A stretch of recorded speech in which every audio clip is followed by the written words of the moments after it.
Now, there's much debate about how to balance Australia's relationship with China and our long-held ties with the United States. But one US foreign policy advisor believes Australia is uniquely placed to benefit from its ties with both countries. Bonnie Glaser is here as a guest of the US Consulate and the US Studies Centre, and she's with us in the studio. Bonnie Glaser, good morning and thanks for joining us today. Good morning. There was that interesting pivot, wasn't there, by Barack Obama when he visited Australia in 2011, the speech that he gave about wanting to really cast ties towards the Asia-Pacific region, and that's been a big switch or a pivot point for the United States. Well, the United States benefits so much from the economic dynamism in this region, and the United States, of course, has always been present militarily, politically, and so that we have very, very deep and enduring interests here. Many of our allies are here, and of course we face a rising China, and we want to make sure, I think, that China rises in a way that really brings more peace and stability to the rest of the region. At the same time, Australia and also the United States has to leverage that against what is a very important economic relationship with China.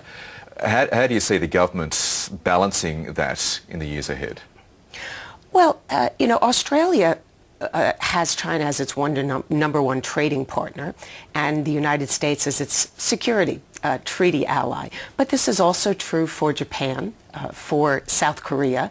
Indeed, 124 countries around the world have China as its number one trading partner. And I think that there is no reason why Australia or any other country has to choose between the United States and China. This is a win-win-win for everyone. If you look at Australia with your extractive industries, it's American companies that are investing in these industries and then exporting these minerals to China. And so all three of our countries benefit economically from that. And the interdependence between all three of our countries is likely to give all of us a stake in really maintaining peaceful ties. What do you think that interdependence will mean for China and its social development? I mean, one criticism has often been that it has clearly the population might and the economic might, but whether it gets its democratic institutions in place as they should be is sort of the next challenge for China. Do you see that interdependence as playing a role there? Well, I think we all hope that China in the future will become more democratic, but ultimately that's a choice that they will make. It is uncertain whether the economic interdependence is going to have that impact on China's political institutions. Right now, the Chinese are struggling economically, actually. Their economic model has pretty much run its course, and they are trying to shift from an investment and export-based model, growth model, to a more consumer-based growth model.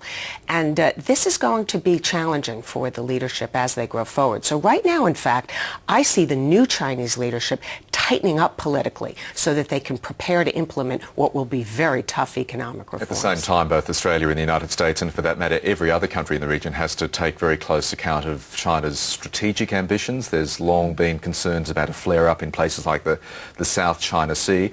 China at the time was very unsettled by the decision to base Marines in the Northern Territory.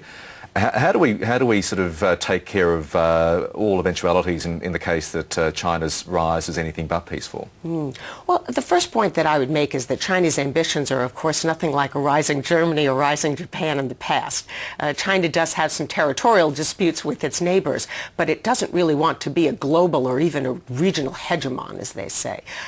But yes, I think that the Chinese have some differences with their neighbors. Sometimes we're seeing them use economic pressure against their neighbors, like with Japan in 2010 when they tried to curtail the export of rare earth minerals.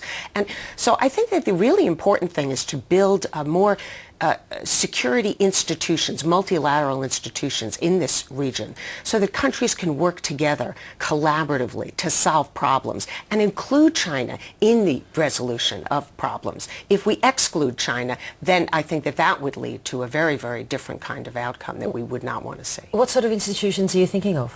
Well, the East Asia Summit, of course, is a very important institution where all the countries in this region are working with China. There's the Asia Defense Ministers Plus meeting, where we're all trying to do more militarily, humanitarian assistance and disaster relief type cooperation.